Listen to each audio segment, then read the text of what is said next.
नमस्कार दोस्तों।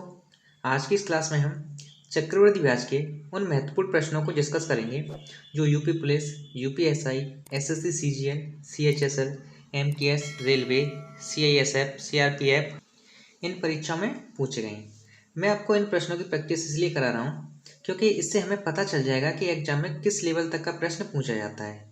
ठीक है, तो चलिए शुरू करते हैं। आज का जो पहला सवाल है, 400 रुपये की एक धनराशि 8% वार्षिक ब्याज की दर से 2 वर्ष में बढ़कर 441 रुपये हो गई है। तब हमें आर का मान ज्ञात करना है कि जो हमारी दर थी वो कितने परसेंट थी, है ना। ये प्रश्न एनटीपीसी रेलवे 2021 में पूछा गया है। तो इस प्रकार के प्रश्नों को करने के लिए आपको क्या करना होता है, हमें आर का यानी दर ज्ञात करनी है। तो दर ज्ञात करने के लिए इस प्रकार के प्रश्न को हम इस प्रकार से करेंगे। देखो, कोई धनराशि यानी पी कितनी है, 400 रुपये, और ये बढ़कर कितने वर्ष में, 2 वर्ष में, यानी दोस्त ईयर माने बाई माने ईयर, है ना। 2 वर्ष में कितनी हो जा रही है, 441, यानी ये क्या है, हमारा अमाउंट है ना। मूलधन कितना है, 400 रुपये। 400 रुपये 2 वर्ष में बढ़कर कितना हो गया है, अमाउंट कितना हो गया, 441। और इस प्रकार का आपको कोई भी प्रश्न दिया हो तो इसमें हमें दर निकालने को पूछे तो देखो, मूलधन और अमाउंट का हम क्या लेते हैं, वर्गमूल लेते हैं। 2 साल के लिए वर्गमूल लेते हैं और 3 साल के लिए घनमूल लेते हैं ना।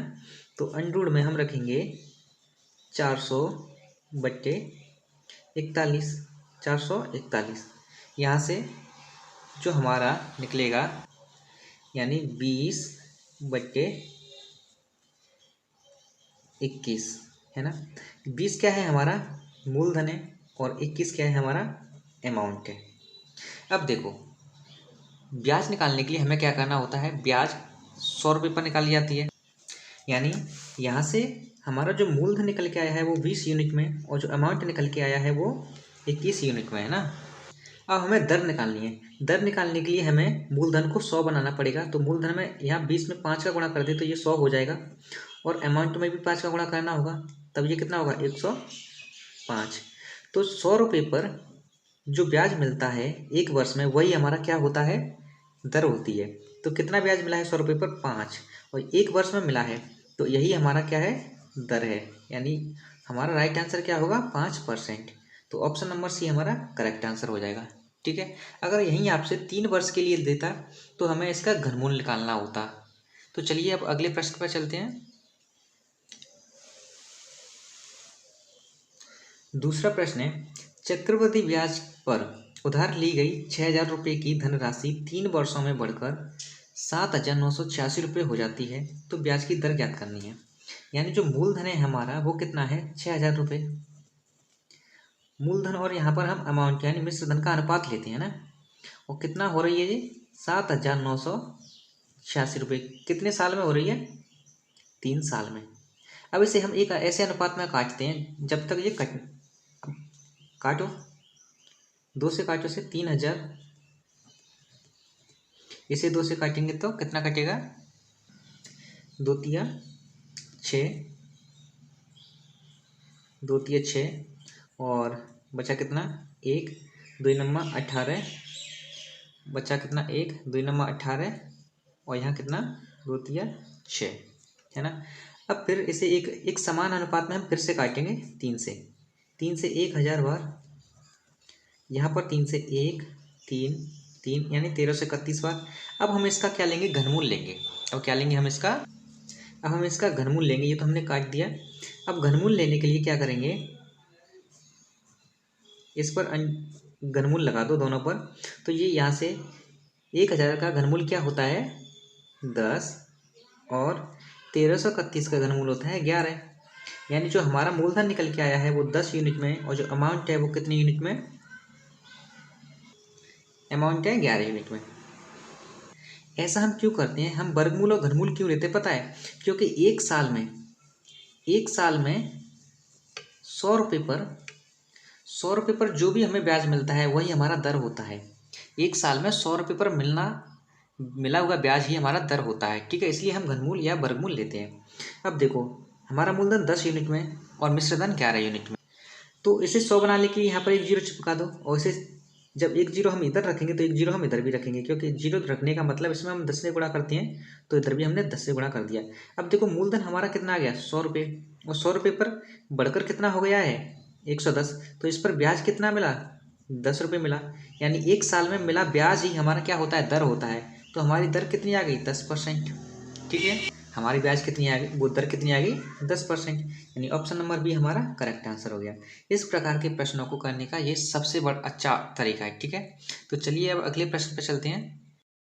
अगला प्रश्न है 2 वर्ष के लिए 11% वार्षिक ब्याज की दर से किसी निश्चित धनराशि पर चक्रवृद्धि ब्याज कितना मिल रहा है 4642 रुपये है।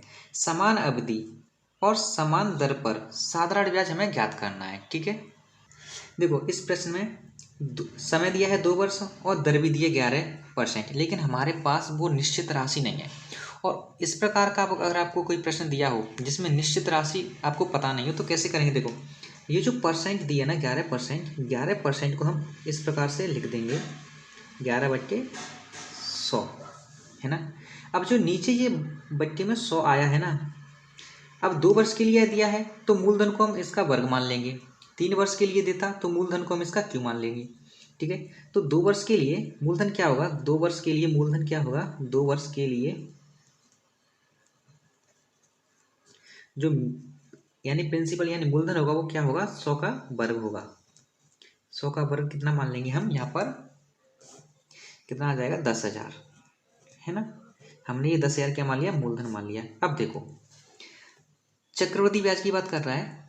अब इसका हमें देखो पहले 1 वर्ष के लिए कितना आएगा 11%, और 11% की वैल्यू कितनी है 11/100। ये हमारा एक्चुअल मूलधन नहीं है। ठीक है, ये हमारा एक्चुअल मूलधन नहीं है। एक्चुअल मूलधन तो निकलेगा यहीं से। देखो पहले वर्ष के लिए कितना मिल रहा है 11%, तो इसका 11% निकालेंगे तो कितना निकलेगा 1100 रुपये। यानी 10,000 का 11%, 10,000 का 11% 1100 रुपये निकलेगा। देखो तो यहाँ पर निकालो 10,000 का 11% यानी 11/100। 100 से 2 जीरो काट दो और 11 का गुणा कर दो, 100 में 1100 आएगा। अगले वर्ष भी 11% ही लेगा तो अगले वर्ष भी कितना मिलेगा 1100 मिलेगा। लेकिन जैसे ही हम दूसरे वर्ष पर जाते हैं तो हमें चक्रवृद्धि ब्याज में पहले वर्ष पर भी ब्याज लेना होता है। तो 110 यानी 1100 का 11% निकालेंगे तो कितना निकलेगा 121। 1100 का 11% निकालेंगे तो कितना निकलेगा 121। अब जो हमारे यहाँ से CI निकला है, CI यानी चक्रवृद्धि ब्याज 2200, इन दोनों को तीनों को आपस में जोड़ दो। देखो एक को जोड़ेंगे ना जीरो में तो कितना आएगा 1 है ना, 2 को जीरो में जोड़ेंगे तो 2 आएगा, और 22 में 1 जोड़ेंगे तो कितना आएगा 23। यानी ब्याज हमारा कितना है चक्रवृद्धि ब्याज 2341। लेकिन 2341 वो ना कहकर वो सवाल में कितना दे रहा है 4642। कितना दे रहा है 4642। अब इसे 2300 का इसमें भाग लगा दो, कितनी बार जाएगा 2 बार है ना, 2 बार गया। लेकिन हमारा जो हमें अब जो मूलधन निकालना है उसमें हम 2 का गुणा कर देंगे। यानी इस 1000 में 2 का गुणा कर दो तो मूलधन हमारा एक्चुअल मूलधन निकल आएगा। यानी 10,000 गुणा 2 तो कितना निकला 20,000। ये हमारा क्या आ गया मूलधन आ गया। और इसी मूलधन पर हमें 2 वर्ष के लिए 11% वार्षिक ब्याज की दर से साधारण ब्याज निकालना है। तो साधारण ब्याज बराबर क्या होता है, ऐसा ही बराबर होता है मूलधन इंटू दर इंटू समय बट्टे 100, यही होता है ना। तो मूलधन कितना है 2000 यानी 20,000 है। मूलधन कितना 20,000, दर कितनी 11% और समय कितना है 2 वर्ष, बट्टे में 100। अब देखो इससे 2 जीरो से 2 जीरो को काट दो, 11 दूने 22, 22 दूने 44, 11 दूने 22 और 22 दूने कितना होता है 44। यानी 4400 क्या आ गया हमारा साधारण ब्याज आ गया। साधारण ब्याज कितना आ गया 4400, और यही हमारा राइट आंसर है। यानी ऑप्शन नंबर डी हमारा करेक्ट आंसर हो जाएगा। इस प्रकार के प्रश्नों में थोड़ी दिक्कत आती है। ठीक है, तो चलिए अब अगले प्रश्न पे चलते हैं। अगला प्रश्न है 1,000 रुपये की राशि 10% वार्षिक चक्रवृद्धि ब्याज की दर से कितने समय में, यानी यहाँ पर समय पूछ रहा है कितने समय में 1,331 रुपये हो जाएगी। अब देखो समय निकालने के लिए हमें उस सूत्र की जरूरत पड़ती है।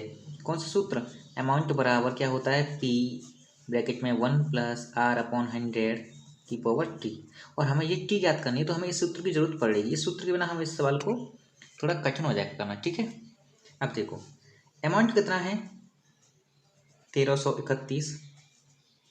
मूलधन कितना है 1000।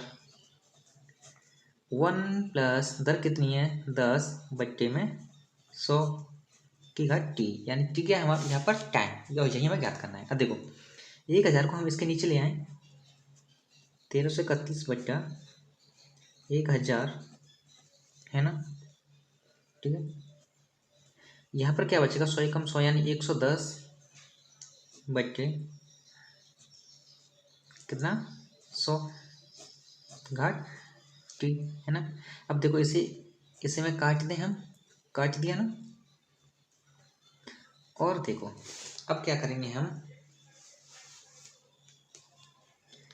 ये जो 1331 है, इस 1331 क्या होता है, ये 11 का क्या होता है क्यूब होता है, और ये क्या होता है 1010 का क्यूब होता है ना।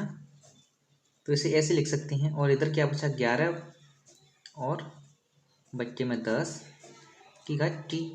अब जब आधार समान होते हैं तो घाता आपस में क्या होती हैं बराबर होती हैं। यहाँ से यानी यहाँ से हमारा जो समय निकल के आया है वो 3 वर्ष निकल के आया है। क्या निकल के आया है, समय हमारा कितना निकल आया 3 वर्ष। और ऑप्शन नंबर सी हमारा करेक्ट आंसर हो जाएगा, ठीक है। इस प्रकार का अगर आपको कभी समय ज्ञात करने के लिए कहे तो इस सूत्र को आप याद रखना, ठीक है। तो चलिए अब अगले प्रश्न पर चलते हैं।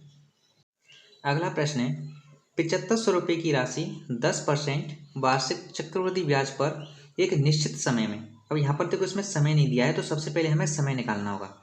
एक निश्चित समय में 9075 रुपये हो जाती है, तो उसी दर पर यानी 10% दर पर और उसी राशि पर, कितनी राशि पर 7500 रुपये की राशि पर और उसी समय में, तो हमें समय निकालना होगा। प्राप्त साधारण ब्याज ज्ञात करना है, हमें साधारण ब्याज ज्ञात करना है, ठीक है। ये प्रश्न पूछा गया है एसएससी सीजीएल टीयर 1 में 2021 में। इन प्रश्नों को देखने से, इन प्रश्नों को करने से आपको एक आइडिया हो जाएगा कि परीक्षा में किस लेवल तक के प्रश्न पूछे जाते हैं, ठीक है। तो देखो करते हैं। सबसे पहले हमें टाइम निकालना होगा, और टाइम निकालने के लिए हमें किस सूत्र की जरूरत पड़ती है, अमाउंट बराबर पी ब्रैकेट में 1 प्लस आर अपॉन 100 और टी, है ना, इसकी जरूरत पड़ती है। तो देखो अमाउंट कितना है 9075, और इस पी को हम इसके नीचे ले आएंगे यानी मूलधन को, तो मूलधन कितना है 7500 रुपये, है ना। तो बराबर इधर क्या बचेगा 10% है ना, तो 1 प्लस 10/100 टी। अब देखो इसे एक हम समान अनुपात में काटते हैं, इसे हम एक समान अनुपात में काटेंगे। तो 25 से काट लो पहले, 25 ऐसे काटो, दोनों को 25 से काटो तो कितना कटेगा 25 या 75, बची कितना 15 यानी 157। 15 बचा कितना हो जाएगा 157। 25 छिका कितना होता है 150, बचा कितना 7 और 25 तिया 75, और 25 ऐसे ऐसे काटेंगे तो 25 तिया 75 यानी 300 बार, है ना। अब इसे यहाँ क्या रखेंगे 100 कम 100 यानी 110 बट्टे 100 और टी, ठीक है। इस जीरो से एक जीरो को कैंसिल आउट कर दो यहीं पर। अब इसे 3 से और काट दो, तो 3 से कितना आएगा ये 3 एकम 3, 3 दूने 6 यानी 121 बट्टे 100। इधर आएगा 11 बट्टे 10 की पावर टी। 121 क्या होता है, ये 11 का वर्ग होता है, तो इसे हम ऐसे लिख सकते हैं 11 बट्टे 10 का होल वर्ग यानी 11 बट्टे 10 का टी। अब दोनों जगह आधार हमारे सेम मिल गए 11 बट्टे 10 11 बट्टे 10, तो हमारा जो यहाँ से समय निकला है वो कितना निकला है समय 2 वर्ष। समय हमने कितना निकाल लिया 2 वर्ष। अब हमने समय निकाल लिया तो हम साधारण ब्याज आसानी से निकाल सकते हैं, क्योंकि साधारण ब्याज निकालने के लिए हमें मूलधन कितना है 7500 रुपये, ठीक है। दर कितनी है 10% और समय कितना है 2 वर्ष, और हमें समय ज्ञात करना था, क्योंकि समय जब तक नहीं निकालते तो हम साधारण ब्याज नहीं निकाल पाते, बट्टे 100, ठीक है। अब देखो एक जीरो से दोनों जीरो को कैंसिल आउट कर दो, बचा क्या हमारे पास 75 दूनी कितना होता है 150 और 10 में गुणा कर देंगे 150 का, तो कितना आएगा यहाँ से साधारण ब्याज कितना आएगा 1500 रुपये, यानी जो हमारा साधारण ब्याज है 1500 रुपये निकल के आ गया, यानी ऑप्शन नंबर बी हमारा करेक्ट आंसर हो गया। आप देख सकते हैं कि परीक्षा में किस लेवल का प्रश्न पूछा जाता है, ठीक है। 1500 रुपये हमारा आंसर आ गया। तो चलिए अब मिलते हैं अगली क्लास में।